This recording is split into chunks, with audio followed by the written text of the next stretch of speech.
अभी पहले वाले ज़ख्मी उठाए जा रहे थे, पहले वाली लाशें जो हैं वो दफनाई नहीं गई और एक मरतबा फिर आज़ाद कश्मीर में खून रेजी हो गई। एक के बाद एक वाक़यात हो रहे हैं। अस्पतालों की सूरत हाल मैं आपको बता देता हूँ कि इतना रश है कि खून देने वालों का तांता बंधा हुआ है। 200 के करीब लोग बताए जाते हैं जिन्हें बुलेट इंजरी आई है। जो लोग शहीद हुए उनकी तादाद 20 के लगभग बताई जाती है, जिन्हें कल शहीद किया गया था सिक्योरिटी फोर्सेज की जानिब से फायरिंग करके।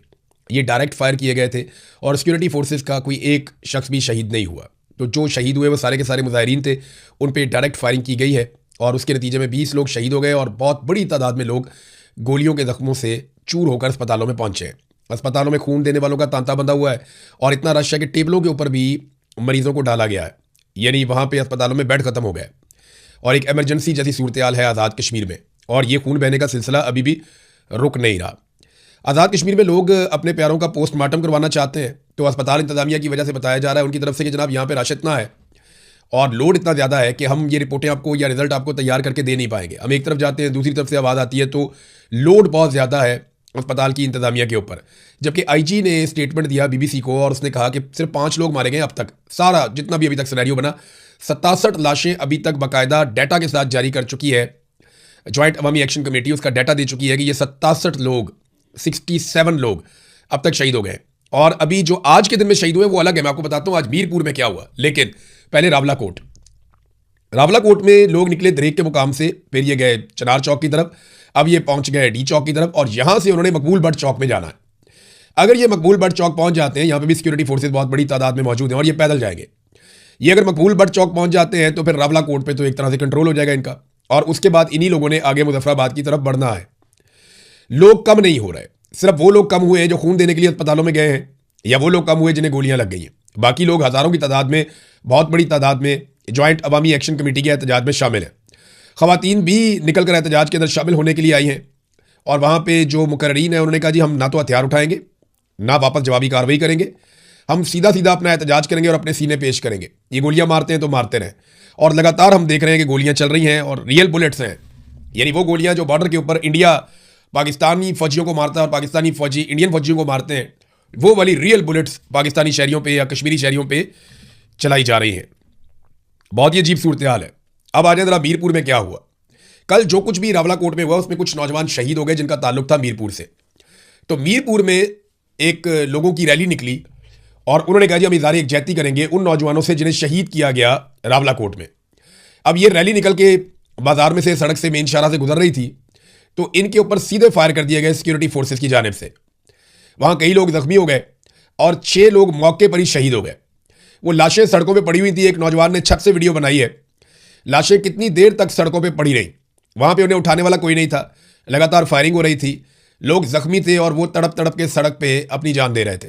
वहां पे लोग शहीद हो गए। 6 लाशें आकर उठाई सिक्योरिटी फोर्सेज के लोगों ने। ये नकाबपोश लोग थे, इन्हें पीछे से बुलवाया गया, सादा कपड़ों में मलबूस थे, नकाबपोश थे और ये डबल केबन डाले और इस तरह की गाड़ियों में आए और उन्होंने इंसानों को जानवरों की तरह उठा के गाड़ियों में फेंका।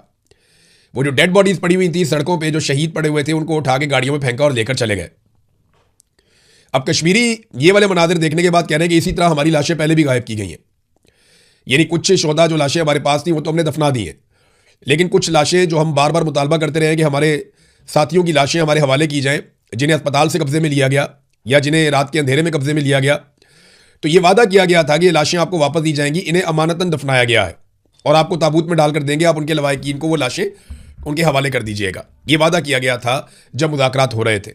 लेकिन अब लाशें उठाते कैसे हैं ये मनाजिर हमने सबने देख लिए। सड़क के ऊपर लोग पड़े हुए हैं और उन्हें गोलियां लगी हुई हैं और वो एक एक करके जान दे रहे हैं, शहीद होते जा रहे हैं। उसके बाद पीछे से सिक्योरिटी फोर्सेस की गाड़ियां आती हैं, सादा कपड़ों में नकाबपोश उतरते हैं, वो लाशें उठाकर गाड़ियों में डालते हैं और निकल जाते हैं। ये मनाजिर हम मकबूजा कश्मीर में भी नहीं हमने देखे कभी, जो मनाजिर हम इस वक्त आज़ाद कश्मीर में बदकिस्मती से देख रहे हैं। आसिम मुनीर साहब की जो पॉलिसी है वो पाकिस्तान को वहाँ ले आई जो हम कभी सोच भी नहीं सकते थे। यानी इक़्तिदार की एक ख्वाहिश, हमेशा रहने की ख्वाहिश, कुर्सी मेरे से कोई ना ले पाए, मैं अपनी हुकूमतें बनाऊंगा, मैं पाकिस्तान को कंट्रोल करूंगा, मैं अपने लोगों को तरक्की दूंगा, अपने लोगों को आगे लेकर आऊंगा, तमाम इदारों में मेरे हमायती लोग बैठेंगे, मैं अपने तमाम मुखालिफिन को कुचल दूंगा, ये मुल्क वैसे चलेगा जैसे मैं चाहूँगा। ये जो ख्वाहिशात हैं, इन ख्वाहिशात ने बेड़ा गर्क कर दिया पाकिस्तान के पूरे स्ट्रक्चर का। आपकी तरक्की मुकम्मल तौर पर रुक चुकी है। पाकिस्तान के अंदर मईशत का पहिया जाम हो चुका है, बिल्कुल ज़रा सी भी मईशत आगे नहीं बढ़ रही।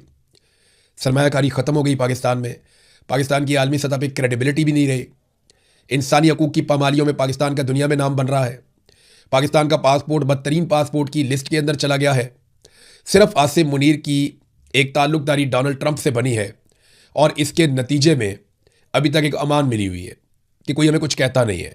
जिस दिन डोनाल्ड ट्रंप का हाथ सर से उठ गया उसके बाद पूरी दुनिया सवाल पूछेगी, क्योंकि सवाल बहुत सारे इकट्ठे हो चुके हैं और एक सैलाब आएगा सवालों का जिनके जवाब फिर किसी के पास नहीं होंगे। नाज़रीन, ये आईजी ने जब कहा ना कि पोस्टमार्टम अगर नहीं होगा तो हम तो लाश ही नहीं मानेंगे, ये बड़ा सीरियस इशू बन गया। अब पोस्टमार्टम करवाने के लिए जाते हैं तो लाश गायब कर दी जाती है। उधर डॉक्टर कह रहे हैं जनाब हमारे पास इतना लोड है कि हम पोस्टमार्टम कर नहीं पा रहे, आपको रिपोर्टें कैसे बना कर दें। ये अब हालात हो गए हैं। और अभी जो ताज़ा लिस्ट जारी की गई है उसमें जो 6 लोग शहीद हुए मीरपुर में, उनके नाम शायद शामिल नहीं किए गए। तो मीरपुर में भी 6 लोग शहीद हो गए हैं और काफ़ी लोग जख्मी हुए हैं, उन्हें भी अस्पतालों में मुंतकिल किया गया है। पाकिस्तान की शारक था पूरा कश्मीर, अब अपनी शारक के ऊपर खुद ही छुरी चला रहे हैं और ये काम भी एक डिक्टेटर कर रहा है। हमेशा डिक्टेटर ने नुकसान पहुंचाया, आज फिर डिक्टेटर नुकसान पहुंचा रहा है। रियासत के मुंह को खून लग गया, ऐसा लगता है खून लग गया इनके मुंह को, और ये अब खून पिए बगैर इनका गुजारा नहीं होता। ये पूरा रजीम जो आसिम मुनीर साहब ने बनाया, ये पाकिस्तानियों की लाशों के ढेर के ऊपर खड़ा है और इसे हर थोड़े अरसे के बाद पीने के लिए इंसानों का ताज़ा खून चाहिए होता है। कभी इन्हें 9 मई पे खून में असर आ जाता है, उसके बाद इनको डी चौक में खून में असर आ जाता है, उसके बाद ये खून पीते हैं मुरीदके में, फिर कश्मीर में खून पीते हैं, फिर दोबारा खून पीते हैं जब आयतुल्लाह अली खामनाई की शहादत होती है ईरान में, लोग निकलते हैं एहतजाज करने के लिए, अहले तशी उनका खून पीते हैं, फिर कश्मीर में खून पिया जाता है और अब लगातार 2 दिनों से खून पीते पीते खून की ज़रूरत बढ़ती जा रही है। ऐसा लगता है डोज बढ़ती जा रही। पहले कम लोगों को मारते थे, अब ज़्यादा लोगों को मारते हैं। पहले देर देर के बाद मारते थे, अब जल्दी जल्दी मारते हैं।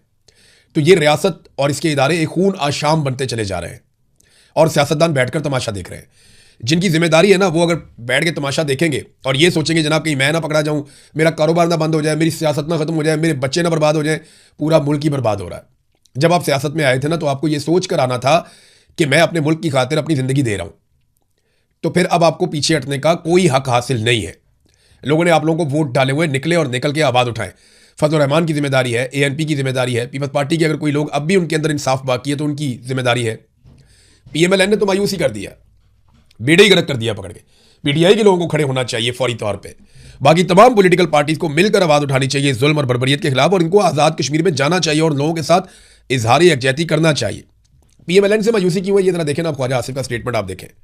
ये पाकिस्तान का वज़ीर दिफा है और वज़ीर दिफा का बयान देखें। मुझे एक मेरे दोस्त है कश्मीरी, उन्होंने ये स्टेटमेंट भिजवाया, उन्होंने कहा दिल ही टूट गया है ख्वाजा आसिफ की ये बात सुनकर। मैं बताऊंगा कौन लोग हैं जिन्हें गोलियां लगी हैं। अभी बताता हूं आपको एक ऐसा वाकया सुनाता हूं कि आपको हैरत होगी कि ये कर क्या रहे हैं। एक और जर्नलिस्ट हैं, बड़े अच्छे जर्नलिस्ट हैं, उनका मुझे फ़ोन आता है, वो रोना शुरू हो गए। मैंने कहा रोते क्यों? कहते जी मैं आज़ाद कश्मीर से हूँ। मैंने कहा फिर? कहते जी हम आवाज़ ही नहीं उठा सकते। कहते इमरान भाई अपने आप से घिन आ रही है। मुझे एक सहाफ़ी ने फ़ोन करके कहा जो कश्मीरी है, उसने कहा जी मुझे अपने आप से घिन आ रही है, मुझे अपने आप से नफरत हो रही है, मैं सच बोल ही नहीं सकता हूं। कोई इदारा सच चलाने को तैयार ही नहीं है। वो बेचारा इदारे पे काम करता है, सोशल मीडिया का इतना बड़ा नहीं है, लेकिन वो कहता है जी कोई इदारा सच चलाने को तैयार ही नहीं है। अपने आप से घिन आ रही है, अपने आप से नफरत हो रही है कि इतना बड़ा जुल्म हो गया, मेरे भाई मार दिए और मैं आवाज़ नहीं उठा सकता, मैं बात नहीं कर सकता। तो मैंने कहा हम उठाएंगे आपके हिस्से की आवाज़, ये बोझ हम उठाएंगे, हम जोर लगाएंगे और एक वक्त आएगा इंशाल्लाह आप सब बोलेंगे। एक वक्त आएगा आप सबको बोलना पड़ेगा, लेकिन जब सब मिलकर बोलेंगे तो फिर जुल्म नहीं हो पाएगा। इसलिए बारी बारी सबकी बारी, ये मैं कहता रहता हूं कि आप सबकी बारी आएगी, एक एक करके आप सबको मारा जाएगा, एक एक करके आप सबकी इज्जत पे हाथ डालेंगे, एक एक करके आप सबकी चादर और चार दीवारी का तकद्दुस पामाल करेंगे, एक एक करके आपके घरों में घुसेंगे। ये आज भी मौका है, इकट्ठे होकर इनका मुकाबला करो, वरना ये जायंट बनता जाएगा, ये एस्टेब्लिशमेंट इतनी ताकतवर हो जाएगी कि फिर आप इसको रोकना आपके लिए मुसीबत बन जाएगी, फिर बहुत ज्यादा कुर्बानी देनी पड़ेगी। आज अगर आप लड़ेंगे तो आपको कम कुर्बानी देनी पड़ेगी, जितना वक्त गुजरेगा, जितना खून आप इस बला को पिलाएंगे, ये उतनी ताकतवर और बड़ी होती चली जाएगी, फिर ये ज्यादा खून पिएगी और ज्यादा ताकतवर हो जाएगी और फिर आपको इसको रोकने के लिए ज्यादा बड़ी कुर्बानी देनी पड़ेगी। आज रोक लो, कम नुकसान होगा, कल रोकोगे और नुकसान होगा, उसके बाद रोकोगे ये और ताकतवर हो जाएगी आपका खून पीकर, फिर और नुकसान होगा। तो बारी बारी सबकी बारी। ये ख्वाजा आसिफ को बात समझ नहीं आएगी, ये रिसीविंग एंड पे रहे हैं। मुस्लिम लीग नून एक दौर में रिसीविंग एंड पे रही है, पीपल्स पार्टी भी रही है, लेकिन इनको ये बात समझ नहीं आएगी। ये इक्तदार के झूले में बैठे हुए हैं। जिस तरह वो DC की आपने देखी थी ना वीडियो कि वो झूले ले रहा था बात करते हुए। तो ये सारे इक़्तिदार के झूले में बैठे हुए, इन्हें बिल्कुल समझ नहीं आएगी। ख्वाजा आसिफ से जब सवाल किया गया तो उसने कहा रावलाकोट में एहतजाज करने वालों के खिलाफ कार्रवाई हो रही है। वो लोग जिस तरह पाकिस्तान दुश्मनी का इजहार कर रहे हैं, कब कर रहे हैं यार, खुदा का नाम लो यार। तो मैं नहीं समझता कि उनका पाकिस्तान के साथ कोई ताल्लुक है, यानी कश्मीरियों को डिसो नहीं कर दिया कि इनका पाकिस्तान से कोई ताल्लुक नहीं है। वहां पे लोगों ने वोट नहीं डाला निकल के, 10-15% लोग मैक्सिमम निकले होंगे। ये झूठ बोलते हैं कि ज्यादा लोग निकल आए, तारीखी तौर पे कम टर्न आउट रहा, लोगों ने वोट ही नहीं डाला। तो लोगों ने इनको डिसोन किया। सारे लोग खड़े हुए ज्वाइंट अवामी एक्शन कमेटी के साथ और ये कह रहे हैं कि इनका पाकिस्तान से ताल्लुक ही कोई नहीं है, ये भारतीय स्पॉन्सर्ड लोग हैं। यही बातें ख्वाजा आसिफ, तुम्हारा बाप और उससे पहले के लोग वो किया करते थे बंगालियों के खिलाफ कि ये भारतीय दहशतगर्द है, भारतीयों के साथ मिले हुए हैं, ये बंगाली गद्दार है, ये पाकिस्तान के वफादार नहीं है, ये मुल्क के दुश्मन है, ये पाकिस्तान के खिलाफ बात करते हैं, इनका ताल्लुक इंडिया के साथ है, उनकी एजेंसियों के साथ है। यही बातें कर करके तुम लोगों ने बांग्लादेश तोड़ दिया। ये देखो बिलावल क्या कह रहा है, बिलावल के स्टेटमेंट सुने आप सर पकड़ के बैठ जाएंगे। बिलावल कहता है जी कि रियासत फैसला करे, नून लीग का मफाद अहम है या पाकिस्तान का। पहले बिलावल को ना निकाल के, जो पीपल्स पार्टी के पुराने लोग हैं, मेरी गुजारिश है उनको निकाल के बिलावल को ना आईन पढ़ाना चाहिए जो उसके नाना ने लिखा था। लिखा तो नहीं था, लिखा तो बहुत सारे लोगों ने था, लेकिन उसके नाना को क्रेडिट चाहता है, उसके दौर में हुआ। तो जरा वो आईन निकाल कर पढ़े कि उसमें रियासत की डेफिनेशन क्या है। वफाकी और सूबाई हुकूमतें और पूरा सिस्टम जो मिलकर बनता है वो रियासत होता है। फौज को आप रियासत नहीं कह सकते, एक सेक्टर कमांडर रियासत नहीं होता। रियासत आईन के अंदर दर्ज है वो क्या चीज है, और तुम लोगों रियासत, तुम बिलावल की गवर्नमेंट है आजाद कश्मीर में, बिलावल ने खून बहाया ये सारा का सारा, बिलावल ने सिक्योरिटी फोर्सेस को बुलवाया, बिलावल ने वहां पे बहुत बड़ी मिकदार में सिक्योरिटी फोर्सेस को इकट्ठा किया, फिर बिलावल ने पाबंदी लगाई, ज्वाइंट अवामी एक्शन कमेटी के ऊपर कलअदम करार दिया, फिर बिलावल ने उनके रहनुमाओं के सरों के ऊपर इनाम रखा, फिर बिलावल ने बार बार वहां पे ऑपरेशन का हुक्म दिया। ये सारा कुछ बिलावल ने खुद किया है। और अब वो ये कहता है कि जनाब आप कर रहे हैं तो आप कर रहे हैं तो रियासत कर रही है। और भाई रियासत क्या होती है, कोई एक इदारा रियासत नहीं होता। आसिम मुनीर रियासत नहीं है ना, वहां बैठा हुआ सेक्टर कमांडर रियासत है। रियासत की डेफिनेशन पढ़िए बिलावल साहब, रियासत होती क्या है, कहते किसको है रियासत। रियासत की डेफिनेशन पढ़ें जो आइन के अंदर लिखी हुई है, आर्टिकल 7, आर्टिकल 8 आप निकालें आइन का, पढ़ें, आपको पता चलेगा। वादे तौर पे लिखा हुआ है कि जनाब जो अवाम के मुंतखब नुमाइंदे आकर बैठते हैं वो हैं रियासत, कैबिनेट, वजीर आजम, उसके साथ बाकी लोग, आपकी कौमी असम्बली, सूबाई असम्बली, सेनेट, ये है रियासत। ये तो आपके पास है, रियासत तो आपका कब्जा है।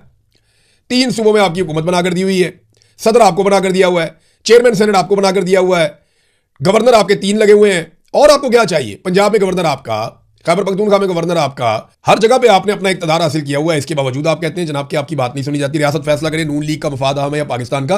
तो नून लीग को बजट कौन पास करवा कर देता है? नून लीग के वज़ीर आज़म को वोट किसने डाला था? ये हर जुर्म का हिस्सेदार है। और अब ये कहता है जुल्म, ज्यादती, कत्लो गारत, डकैती को जमहूरियत का नाम दिया जाता है। ये लोग गोलियां चलाकर हुकूमत चलाना चाहते हैं, लाशें गिराकर अपनी हुकूमत बनाना चाहते हैं। ब्रूट मेजॉरिटी का लफ्ज पाकिस्तान में सबसे पहले बिलावल साहब आपने इस्तेमाल किया था। तुम लोगों ने ये जुल्म किया, ये बर्बरियत की है पाकिस्तान में। तुम इनके आला-ए-कार हो, तुम इनके साथ मिले हुए लोगों को बेवकूफ नहीं बना सकते। फिर कहते नहीं पुरअमन रहना चाहते हैं वरना मैं भी जरदारी का बेटा हूं। लदास क्या पिद्दी और क्या पिद्दी का शोरबा, कि मैं पुरअमन रहना चाहता हूं वरना मैं भी जरदारी का। कट दो भाई इतना जेन कटना। जरदारी कहता है कि मैं भाई एस्टेब्लिशमेंट के हाथ मजबूत करूंगा। एक जरदारी ने स्टेटमेंट दिया था जिंदगी में और जरदारी दुबई भाग गया था। सदर होने के बावजूद ये पाकिस्तान में नहीं रुक पाया स्टेटमेंट देने के बाद। उस जरदारी का बेटा है। एक दिन जरदारी डट के खड़ा नहीं हो सका था आर्मी चीफ के सामने। एक स्टेटमेंट दिया, वो भी गोल बोल दिया, नस गया पाकिस्तान से। जब तक डील नहीं हुई वापस नहीं आया। उस जरदारी का बेटा है। बेनजीर भुट्टो वापस आई, डील करके वापस आई, एनआरओ करके वापस आई, ये हकायक है। उस बेनजीर का बेटा है। वो इमरान खान देखो जेल के अंदर पड़ा हुआ, डील ही नहीं कर रहा। रोजाना तुम्हारे मालिक जाके वहां पे डील की दरखास्तें डालते हैं, मिन्नतें करते हैं, तरले करते हैं, वो डील ही नहीं कर रहा। ये फर्क है। बहादुरी के ड्रामे करने से कोई बहादुर नहीं बन जाता। बेनजीर की कुर्बानी अपनी जगह, भुट्टो की कुर्बानी अपनी जगह, लेकिन अयूब खान डैडी भी था तेरे नाना का। बेनजीर भुट्टो एक डिक्टेटर के साथ डील करके पाकिस्तान वापस आई थी, एनआरओ करके, याद है? यही जरदारी एक स्टेटमेंट दिया था ये जर्नैल के खिलाफ और उसके बाद पाकिस्तान से भाग गया था, वापस ही नहीं आ रहा था। याद है ना सारा कुछ? ये अपनी दफा सबको, मैं जरदारी का बेटा हूं। भाई जो जरदारी साहब ने सप कट दिया तुम भी कर लो। उन्होंने भी जूते पॉलिश किए, आप भी जूते पॉलिश कर लें। अब एक और स्टेटमेंट बिलावल का देखें। वो कहता है जी धांधली की कहानी आज से शुरू नहीं हुई, हम कौमी मफाद में खामोश थे। केड़ा कौमी मफाद भाई? सारे ओहदे लेके कौमी मफाद। 3 गवर्नर अपने बना लिए, 3 वजीर आला अपने बना लिए, गिलगित बल्तिस्तान में हुकूमत ले ली, डिप्टी स्पीकर अपना बना लिया, सदर अपना बना लिया, चेयरमैन सेनेट अपना और तानू की चाहिए भाईजान। और आपको क्या दे, कौमी मफाद नहीं, साती मफाद में चुप हो तुम लोग। अगर कौमी मफाद होता तो आज पाकिस्तान में इतनी कौमी मफाद में मारंग बलोच को छुड़वा दो ना। दे मुतालबा कि नहीं तो मैं इस्तीफा देता हूं, रुला डालता हूं, मैं हुकूमत का साथ नहीं दूंगा, मारंग बलोच को बाहर निकालो, ईमान मदारी को बाहर निकालो, जो सियासी कैद जेल में रखे उनको बाहर निकालो। नहीं, ये नहीं करेगा। ये सिर्फ जाती मफाद के लिए और कुछ भी नहीं है, सिर्फ कहानियां सुनाना जानते हैं ये लोग। ख्वाजा आसिफ को देख लो, बिलावल को देख लो, एक ही सिक्के के दो रुख है ये, इनमें कोई फर्क नहीं है, बिल्कुल ये एक जैसे। आज बड़ी तकलीफ है ये जो कश्मीरियों के साथ किया गया, वाकई बहुत दुख वाली बात है, बहुत तकलीफ वाली बात है। मैं अब और बोलूंगा ना तो और कोई इस तरह के जुमले बोलूंगा और ज्यादा बात करूंगा, तो आप थोड़े को ज्यादा समझे। इन लोगों ने पाकिस्तान को एक चरागाह या शिकारगाह समझ लिया है और ये तबाही फेरते चले जा रहे हैं। आपको मैं बताऊंगा अगले वीलॉग्स के अंदर कि पाकिस्तान की मईशत को ये कहां ले गए और ये जो अमेरिका के साथ बड़े बड़े ताल्लुकात के दावे करते हैं उसके बदले में हमें क्या मिला है। आज़ाद कश्मीर में इंतखाबात के नताइज बनाए जा रहे थे और दूसरी तरफ लाशें गिराई जा रही थी। ये हम मकबूजा कश्मीर के बारे में हमेशा खबरों में सुनते आए थे कि इलेक्शन हुआ मकबूजा कश्मीर में और लाशें गिरा दी गई। हमने आज आज़ाद कश्मीर में वही सारा कुछ होते हुए देखा। पाकिस्तान के मौजूदा रजीम ने आसिम मुनीर साहब की क़यादत में आज़ाद कश्मीर में एक मरतबा फिर लाशें गिरा दी। PMLN ने और पीपल्स पार्टी ने इसमें सहूलतकारी की है और बड़े पैमाने पर लाशें गिराई गई हैं। जो बंदरबांट सीटों की गई उसमें क्योंकि आवाम ने दिलचस्पी ली नहीं, लोग निकले नहीं वोट डालने के लिए। अब वो जो बैग इन्होंने पहले से भर के रखे हुए थे उन्हीं की गिनती शिनती करके इन्होंने नताइज जारी कर दिए हैं। जो वोटिंग टर्नआउट था वो तो जो लोग वहाँ कवरेज करते सारा दिन, उन्होंने कहा 10% भी हमें नहीं लगता, लेकिन अगर हम बहुत भी बढ़ा के बयान करें तो हम 15% कह सकते हैं। इससे ज़्यादा लोगों ने निकल के पोलिंग स्टेशन तक आने की जहमत ही नहीं की। तो अवामी सतह पे तो मुकम्मल तौर पे एक बाइकआउट नज़र आया जो आज़ाद कश्मीर में इलेक्शन हुआ। लोगों ने उसमें दिलचस्पी नहीं ली। मिलिट्री एस्टेब्लिशमेंट का तैयार करदा इलेक्शन था और उन्होंने इसको 3 मराहिल में करने का फैसला किया। लोगों ने ज़रा भी दिलचस्पी नहीं दिखाई। नताइज के लिए जो सहाफ़ी जा रहे थे RO के दफातर में, या वो चाह रहे थे कि नताइज उनके सामने बने, उन सहाफ़ियों को जाने से रोक दिया गया और रुकावटें डाली गई। फिर उसके बाद अपनी मर्जी के नताइज बनाए गए। अब तक की इतला के मुताबिक नून लीग और पीपल्स पार्टी में सीटें बांटी गई हैं। कुछ 8 के करीब सीटें कह रहे हैं कि नून लीग को दे दी हैं, 7 या 8 अभी तक, और कुछ 4-5 पीपल्स पार्टी को दे दी हैं। एक आधी की जो है वो भी रह जाएगा, उसका भी आ जाएगा नतीजा तो पता चल जाएगा। बहरहाल ये इन्होंने आपस में बंदर बांट कर ली है। इसके बाद दूसरे मरले का इलेक्शन करवाएंगे। लेकिन जब यहाँ पे इलेक्शन हो रहा था तो वो जो एहतजाज करने वाले लोग मीरपुर से निकले काफिले लेकर वो रावला कोट पहुँच गए और दरीक चौक से जब वो आगे की तरफ बढ़े और चनार चौक के नज़दीक पहुंचे तो उमर नज़ीर कश्मीर साहब ने जो स्टेटमेंट जारी किया उसके मुताबिक वहाँ पे खौफनाक खून रेजी हुई है। कश्मीर को पाकिस्तान की शारक कहा जाता है और उस पर खुद ही छुरी चला रहे हैं और चलाने वाले भी कोई बाहर से नहीं आए, हमारी अपनी सिक्योरिटी फोर्सेज हैं। उमर नज़ीर कश्मीरी ने जो सबसे पहले इन्फॉर्मेशन दी, उन्होंने बताया कि जी चनार चौक के नज़दीक इमारतों पर असलहा फिट किया गया था और हैवी मशीन गन्स फिट करने के बाद अवाम पे गोली चलाई गई। रेंजर्स ने गोली चलाई है जो उन्होंने बताया। पहले उन्होंने 10 लोगों के नाम लिए जो शहीद हुए हैं, उनके इलाकों के नाम लिए और ये बताया कि 10 लोग अब तक शहीद हो चुके हैं। 7वें नंबर पे उमर नज़ीर कश्मीरी ने अपने भाई का नाम लिया था। फिर कुछ देर के बाद इतला आती है, एक और साहब बताते हैं कि जो शहादतें उनकी तादाद 14 हो गई है। और अब जब मैं ये वीलॉग रिकॉर्ड कर रहा हूँ तो अभी जो ताज़ा तरीन इतला आई है उसके मुताबिक अब तक 20 कश्मीरी शहीद हो गए हैं इस पूरे इंसिडेंट में। कौन कौन है? नईम भट्ट हैं कोटली आज़ाद कश्मीर से, दूसरे शहीद उस्मान नज़ीर, तीसरे निसार अहमद, चौथे काशिफ याकूब, 5वें सरदार फिदा हुसैन, 6ठे मुजम्मल, 7वें बासित शाह, 8वें फ़हीम अफजल, 9वें कामरान मुश्ताक, 10वें जरगाम खलील, 11वें साकिब हनीफ और 12वें साकिब इसहाक, अरील असगर 13, 14 उस्मान गुल, 15 जफ़ीर पहलवान, 16 निसार शाहीन, 17 ख्वाजा इब्रार लतीफ़, कामरान हफीज़ और फैसल साबिर। तो इस तरह ये लोग, अली हुसैन, ये लोग शहीद हो गए हैं। 20 के करीब नाम अभी तक मेरे पास आए और ये आज़ाद कश्मीर से दोस्तों ने भिजवाए हैं। बहुत सारे लोग ज़ख्मी भी हुए हैं जो अस्पतालों में। एक अफसोसनाक बात यह है कि सिक्योरिटी फोर्सेज ने पहले इन लोगों पे बिला इश्तियाल फायरिंग की। इन लोगों के पास हथियार नहीं थे, ये निहत्ते जा रहे थे और ये बात उमर नज़ीर कश्मीरी ने खुद बताई भी कि हमने लोगों से दरख्वास्त की थी कि कोई भी हथियार लेकर नहीं जाएगा। निहत्ते लोगों पे गोली चलाई गई है। उमर नज़ीर कश्मीरी का भाई शहीद हुआ है। उसने जब शोहदा के नाम लिए तो 7वें नंबर पर अपने भाई का नाम भी लिया और बताया कि ये मेरा भाई था। लेकिन बड़ी सब्र के साथ, बड़ी इस्तिकामत के साथ, साबित कदमी के साथ उन्होंने शोहदा के नाम लिए और बड़ी होशमंदी के साथ उन्होंने आगे के लाएमल का ऐलान किया कि हम आगे बढ़ेंगे, हम पीछे नहीं हटेंगे, हम अपने मौक़िफ़ से पीछे नहीं हट सकते, हम हक़ पर हैं। हमारे जो लोग शहीद हुए, हमारा ईमान है कि अल्लाह ताला उनके लिए अच्छाई वाले मामलात करेगा। बड़ा पहाड़ जैसा सब्र और हौसला दिखाया उमर नज़ीर कश्मीरी ने। जब ऐसे लोग होते हैं ना, फिर लोग पीछे नहीं हटते। सिक्योरिटी फोर्सेज का मुहासरा तोड़कर गोलियां खाते हुए अपने सीने पेश करके ये लोग पहुंच गए शहर के अंदर, और जिस मंजिल पे इन्होंने जाना था वहां तक पहुंच गए। अब आगे का फासला ये लोग पैदल तय करेंगे। वजह यह है कि गाड़ियां इनकी रोक दी गई हैं, तबाह कर दी गई हैं, और इनको गाड़ियों की सहूलत भी उस तरह मुयसर नहीं है। तो अब कश्मीरी बड़े पैमाने पर पैदल मार्च करेंगे, और इसमें उनको 4 दिन भी लग सकते हैं, 5 भी दिन लग सकते हैं मुजफ्फराबाद जाने में। तो कश्मीरियों के लिए एक बहुत बड़ी रिस्पॉन्सिबिलिटी और एक बहुत बड़ी तहरीक ये बन चुकी है। चंद दिन पहले तक हमारे मीडिया के जो दोस्त भारत में नौजवानों के हक में आवाज़ बुलंद कर रहे थे, वो इस पर बात नहीं कर पा रहे। पाकिस्तान की मीडिया पे कश्मीरियों का खून बह रहा है, कोई टिकर भी नहीं चल रहे, कोई खबर नहीं चल रही, कोई ब्रेकिंग नहीं आ रही, कोई पाकिस्तान का मीडिया ये खबर देने के लिए तैयार नहीं है। बल्कि अलीम खान को शिकस्त हुई बदतरीन इस इलेक्शन में, और उसका चैनल बदला ले रहा है कि जनाब ये शरपसंद थे। जत्थे कहकर मुखातिब किया जा रहा है, मुसल्ला जत्थे कहा जा रहा है, शरपसंद कहा जा रहा है कि इन्होंने 2 पुलिस वालों को जख्मी कर दिया। ये 20 लाशें नज़र नहीं आती, बहुत सारे जख्मी दर्जनों अस्पतालों में पड़े हुए वो नज़र नहीं आते। अवाम के ऊपर सीधी गोली चलाई गई है। ऐसा लगता है कि एस्टेब्लिशमेंट लोगों के इलेक्शन के बाइकआउट का बदला ले रही थी कि मारो इनको गोलियां, ये हमारे हुक्म की खिलाफ वर्जी करते हैं। नाजरीन, जिन लोगों से मेरी बात हुई आज़ाद कश्मीर में, वो ब्रिगेडियर फाइक को और आईजी लियाकत को जिम्मेदार करार दे रहे हैं कि ये 2 लोग बेसिकली रिस्पॉन्सिबल हैं जो भी कत्लेआम आज़ाद कश्मीर में अब तक हुआ है। 50 के करीब लोग पहले शहीद हो गए थे, 20 लोग अब शहीद हो गए, लगभग 70 के करीब लाशें और बहुत बड़े पैमाने पर जख्मी है, बहुत बड़ी तादाद में जख्मी है। रावला कोट को लहू लहान कर दिया। पूरे पाकिस्तान को इसके ऊपर आवाज़ उठानी चाहिए। मुझे अच्छी तरह याद है, आज से चंद दिन पहले मेरी ज्वाइंट अवामी एक्शन कमेटी के लोगों से बात हो रही थी, तो इन्होंने मुझे एक बात कही थी कि इमरान भाई, ये बात आप याद रखिएगा कि इस लड़ाई में या तो हम जीतेंगे, अपने हकूक़ लेंगे, या हम मारे जाएंगे। लेकिन अगर हम मारे जाए ना, तो आप हमें भूलने मत दीजिएगा, लोगों को बताइएगा कि हम अपने लोगों के लिए मारे गए। हमें पता है कि हम इसमें शहीद कर दिए जाएंगे, हम इस बात को जानते हैं। हमने अपने हाथों से लाशें उठाई हैं, आइंदा हो सकता है कि हमारी लाशों को हमारे लोग उठाकर ले जाएं। हम या तो कामयाब होंगे या शहीद कर दिए जाएंगे, हमारे पास और कोई रास्ता नहीं बचा। लेकिन वादा करें आप हमें भूलेंगे नहीं, हम अपने लोगों के लिए जाने दे देंगे, हमारे बाद आने वाले हमारी तहरीक को जिंदा रखेंगे। लेकिन कश्मीरी एक दिन अपना हक ले लेंगे, हम पीछे नहीं हटेंगे। ये बातें इन्होंने मेरे से की थी। मैं उस वक्त सोच रहा था कि ये इस नहज पे मामला पहुंचा क्यों। वो इसलिए कि जिद है, हरदर्मी है एक आदमी की कि पाकिस्तान में मेरा सिक्का चलेगा, मैं निज़ाम को चलाऊंगा। एक इदारा ये सोचता है कि वो पूरे मुल्क को कंट्रोल करेगा, तो फिर मुल्क का यही हाल होगा, जहाँ जमहूरियत नहीं है, इंसानियत नहीं है। और आप इल्ज़ाम लगा देते हैं कि ये जनाब दुश्मन के आलाकार है।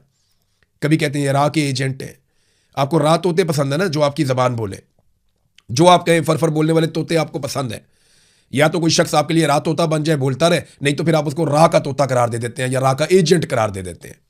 इतनी औकात है पाकिस्तान के इदारों की और पाकिस्तान के सिस्टम की, क्योंकि या तो ये कहते हैं कि आप हमारे लिए काम करें, अगर आप हमारे मफाद के खिलाफ जाएंगे तो हम आपको दुश्मन करार दे के मार देंगे या गायब कर देंगे। और आज हम उसका एक और अमली मुजाहरा देख रहे थे। सेनेटर मुश्ताक ने ऐलान किया है कि वो रावला कोर्ट के लिए निकलेंगे सुबह 10 बजे इस्लामाबाद से। तो लोगों को उनके साथ जाना चाहिए। अब होना ये चाहिए कि आवाम को एहतजाजी रैलियां निकालनी चाहिए, आवाज़ बुलंद करनी चाहिए। मौलाना फजलुर रहमान साहब को भी इनके साथ जाना चाहिए, पीटीआई को भी इनके साथ जाना चाहिए, बाकी पॉलिटिकल पार्टीज़ को भी आज़ाद कश्मीर रावला कोर्ट जाना चाहिए। उन लोगों की लाशें वहाँ पड़ी हुई हैं, वो लोग जख्मी पड़े हुए हैं, कोई तो उनको हौसला देने जाओ। ये बंदूक वाले तो पागल हो गए, इनको तो समझ ही नहीं आ रही, ये तो मुल्क का बेड़ा गर्क कर देंगे। 71 में भी मामला इनके हाथ में आया तो मुल्क टूट गया था, आज फिर मामला इनके हाथ में है। सियासतदानों को आगे आना पड़ेगा, मामला अपने हाथ में लेना पड़ेगा, वरना ये लोग एक मरतबा फिर हमारे साथ बहुत बड़ा खिलवाड़ कर जाएंगे।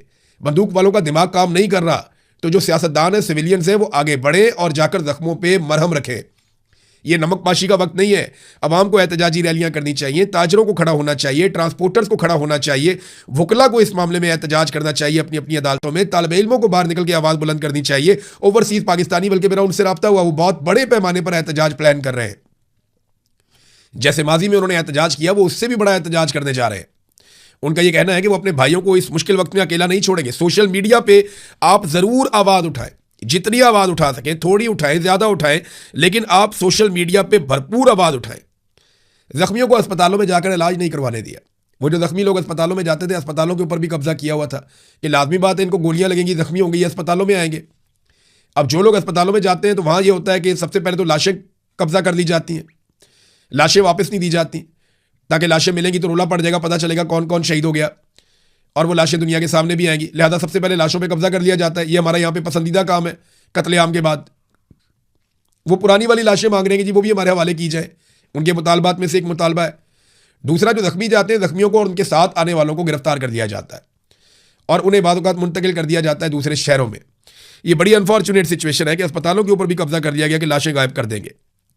रावलाकोट में बर्बरियत पे कोई खबर नहीं चलाई मीडिया ने। ये इंतहाई अफसोसनाक चीज है। मरियम नवाज ने सेलिब्रेशन शो कर दी। आज़ाद कश्मीर के इलेक्शन को जनाब हमने जीत लिया, आतिशबाजी लगा दी, सेलिब्रेशन लगा दी, अपनी खुशियां मना ली मरियम नवाज ने। इस औरत को बिल्कुल एहसास नहीं है कि पाकिस्तानियों के दिल पे क्या गुजर रही होती है। जिस दिन अरशद शरीफ को शहीद किया गया उस दिन ये केक काट रही थी।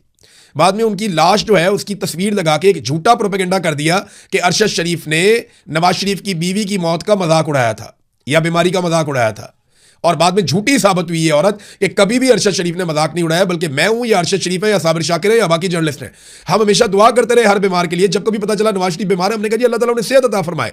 लेकिन जो इनके पॉलिटिकल स्टेटमेंट्स है या इनके झूठ है उनको हम बेनकाब करते रहे। इस औरत ने वहां पर भी झूठ बोला। झूठ इनकी घुट्टी में पड़ा हुआ है। इनके घर से इनको तोहफे में झूठ मिलता है।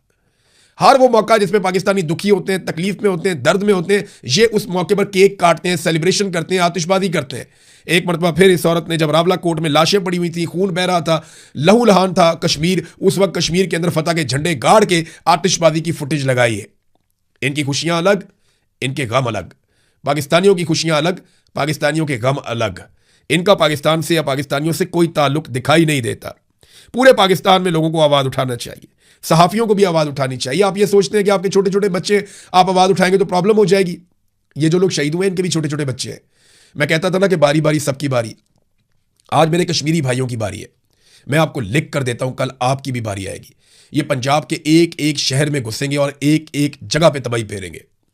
वो DW न्यूज़ ने जो डॉक्यूमेंट्री छापी है ना, उसके इंटरव्यू सिर्फ आप निकाल के सुने और पढ़ें, आपके रोंगटे खड़े हो जाएंगे कि किस तरीके से पाकिस्तान के पूरे निज़ाम पे पाकिस्तान की मिलिट्री एस्टेब्लिशमेंट ने कंट्रोल कर लिया है। मुझे जो उसका मेन मुद्दा है उससे मुझे इख्तलाफ है कि पाकिस्तान का जो एटमी प्रोग्राम है वो बहुत ख़तरे में है। मुझे लगता है कि वो गैर ज़रूरी है और ये पुराना प्रोपेगेंडा है। लेकिन पाकिस्तान की मिलिट्री एस्टेब्लिशमेंट ने पाकिस्तान की पूरी इकॉनमी को कंट्रोल में ले लिया है, ये बात बिल्कुल ठीक है। वो पाकिस्तान के सबसे बड़े बिजनेस करने वाले लोग हैं। पाकिस्तान में सबसे वसी कारोबार उन्हीं का है और आज उन्हीं का कंट्रोल है सारी चीज़ों के ऊपर। कोई उनका कारोबार में मुकाबला नहीं कर सकता। ये बात हकीकत है। तो जो कुछ हुआ आज रावलाकोट में, वो बदला था मीरपुर में लोगों के वोट ना डालने का, ऐसा दिखाई देता है। लोग तो नहीं हारे, लोग तो फिर भी जा रहे थे। इन्हें लगा गोलियां खाने के बाद लोग भाग जाएंगे। नहीं, लोगों ने गोलियां खाई, जख्मी उठाए, लाशें उठाई और फिर दोबारा मुहासरा तोड़कर वहां पहुंचे जहां वो जाना चाहते थे। कश्मीरियों को 70 साल से लड़ने की आदत है। वो लंबे अरसे से लड़ रहे हैं। वो आपको पीठ दिखाकर नहीं भागेंगे। बात को समझिए। आपको समझ नहीं आ रही, ना आपको बांग्लादेश में समझ आई, ना आपको बलूचिस्तान में समझ आई और ना आपको कश्मीर में समझ आ रही है। और आपकी कम अकली की कीमत हमेशा पाकिस्तानियों ने चुकाई है। पाकिस्तानियों को चाहिए कि इनको अब रोकें, इस सिलसिले को बंद करवाएं। नादरीन, ये एक और खबर है, ये देना इसलिए ज़रूरी है कि आलमी मंडी में इस वक्त जो पेट्रोलियम मसनूआत की कीमतें हैं वो लगभग 10% कम हो गई हैं, क्योंकि 2-3 दिन से जंगबंदी है। जुम्मे वाले दिन डोनाल्ड ट्रंप ने कहा था कि अब आपने ईरान के ऊपर अटैक नहीं करना, तो जुम्मा हफ्ता एतवार जंगबंदी रही। तो अब जब नई कीमतें आई हैं वीकेंड के बाद, तो 10% तक कीमतें गिर गई पेट्रोलियम मसनूआत की। पाकिस्तान में सरकार ने यह किया था कि रोजाना की बुनियाद के ऊपर पेट्रोलियम मसनूआत की कीमतों का तयन किया जाएगा ताकि जंग के असरात फौरी तौर पर आवाम पे मुंतकिल किए जाएं। कीमत कम होगी तो फौरन कम करेंगे, बढ़ेगी तो फौरन बढ़ाएंगे। अब ये जो आलमी मंडी में कीमतें कम हुई हैं, इनके नतीजे में लगभग 40 रुपए के आसपास फौरी तौर पे पेट्रोलियम मसनूआत की कीमतें कम होनी चाहिए थी, 40 रुपए के आसपास। और अगर आप लेवी और टैक्सेस शामिल कर लें तो लगभग 150 रुपया तो फौरी तौर पे कम हो जाना चाहिए था। लेकिन पेट्रोल की कीमत 1 रुपये कम करके डीजल की कीमत 3 रुपये मजीद बढ़ा दी गई है। जब आलमी मंडी में 1% कीमत बढ़ती है तो ये पाकिस्तान में 4% बढ़ाते हैं। जब आलमी मंडी में 10% कीमत कम होती है तो ये पाकिस्तान में बहुत कम, 1% से भी आधे से आधा जो है ना, यानी आधे से आधा फीसद जो है वो ये इन्होंने कम की है। लेकिन डीजल वहां पे बढ़ा दिया दोबारा से। तो ये किसी किस्म का रिलीफ आवाम को मुंतकिल करने पर तैयार नहीं है। इस वक्त जो आवाम की जेबों पे डाका डाल रहे हैं, ये पैसा इकट्ठा करेंगे और थोड़े अरसे के बाद एक रिलीफ देके आवाम को कहेंगे देखिए जी हमने कीमतें कम कर दी। लेकिन उस वक्त तक ये अच्छी खासी जेबें आपकी काट चुके होंगे। नादरीन, एक मंजर मैं आपको दिखाता हूँ। ये देखिए, ये DC लाहौर है।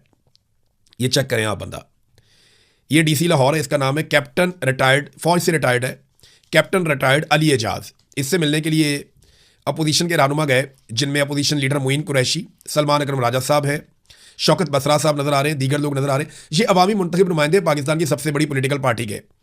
और ये DC को आप देखें नजर आइए, झूले ले रहे हैं अपनी कुर्सी के ऊपर। झूल झूल के। इसकी बॉडी लैंग्वेज आप चेक करें, ये देखें, चेक कर रहे हैं बॉडी लैंग्वेज।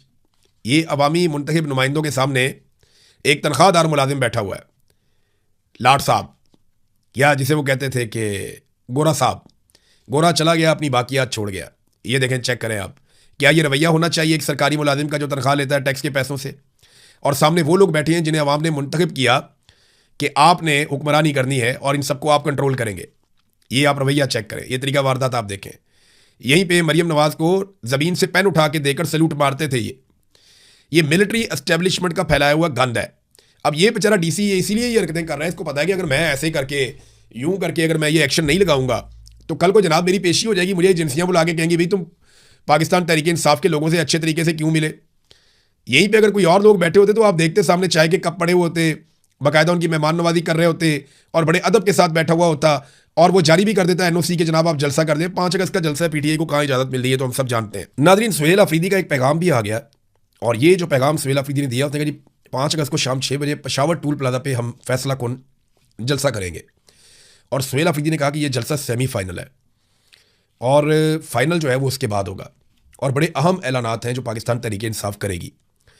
और फिर उन्होंने बताया कि इमरान खान साहब, बुशरा बीबी की सेहत बहुत तशवीशनाक है, उन्हें आइसोलेशन में रखा गया है, मुलाकातें बंद कर दी गई हैं। ये वो सारी चीज़ें जो हम पहले से जानते हैं। मुकदमात का क्या हाल है वो भी हम पहले से जानते हैं, उन्होंने बताया। उन्होंने कहा मैं इमरान खान का नुमाइंदा हूँ, अवाम ने इमरान खान के नाम पर वोट दिया। खैबर पख्तूनख्वा में उनका विजन नाफिज करना अवाम का मैंडेट है। तमाम आईनी और कानूनी रस्ते इख्तियार करने के बाद एहतजाज ही वाहिद रास्ता बचा है। 2 साल से एहतजाज नहीं किया, फिर भी मुलाकातों पर पाबंदी बरकरार है, तो अब उन्हें एहतजाज करना होगा। वो कह रहे हैं जिसकी हम तैयारी कर रहे हैं। मामला ये है कि इमरान खान का नुमाइंदा हूँ, इमरान खान का विजन नाफिज करना है। तो इमरान खान ने तो ड्रोन हमलों से मना किया था, इमरान खान ने तो मिलिट्री ऑपरेशन से मना किया था। तो ये तो आपने खुद कहा था कि जो फौज को ऑपरेशन का इख्तियार देता है कानून वो हम ख़त्म कर देंगे, वो भी आपने ख़त्म नहीं किया। तो इमरान खान ने जैसे हुक्मरानी करने का कहा था वैसा बदकिस्मती से इन लोगों ने किया नहीं। बहरहाल देखते हैं जलसे में क्या ऐलान करते हैं और उसके बाद किस सिमत में आगे बढ़ते हैं। अब तक के लिए इतना ही। अपना ख्याल रखिएगा, अपने इस चैनल का भी। अल्लाह हाफिज़।